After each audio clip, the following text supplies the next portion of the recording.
Dans cette capsule-ci, nous allons regarder comment se créer un environnement physique drôle au travail. Alors, dans un premier temps, j'aimerais attirer votre attention sur les salles d'attente. La plupart d'entre nous, on n'a pas le temps d'attendre et ça nous met plus de mauvaise humeur que de bonne humeur quand on doit attendre en quelque part. Alors, organisez-vous pour que les moments d'attente des gens qui vous visitent deviennent des moments de détente. Je vous donne un exemple très précis. Il y a quelques années, j'attendais dans une compagnie pour voir quelqu'un et on avait mis sur une des tables les albums de photos des parties de la compagnie.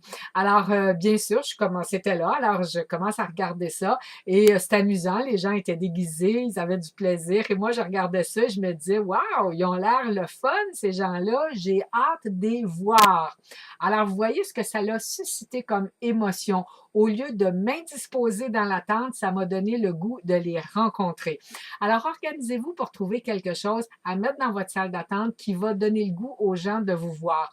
Ça peut être aussi, je donne par exemple dans un hôpital avec lequel j'ai travaillé, à la salle d'urgence où les gens, quand on attend 3-4 heures à une salle d'urgence et qu'on est souffrant en plus, on est plus porté à développer, à stimuler de l'adrénaline que de l'endorphine. Alors, on avait mis un écran vidéo avec les meilleurs gags de Juste pour rire. Et tout de suite, ce que ça l'a fait, c'est que les gens ont focusé sur les gags au lieu de focuser sur le personnel et d'aller les engueuler. Alors, donc, qu'est-ce qu'on a fait? On a changé les idées, ça a changé les émotions et le problème qu'il y avait de violence verbale sur le personnel, voire même de violence physique, a été complètement réglé.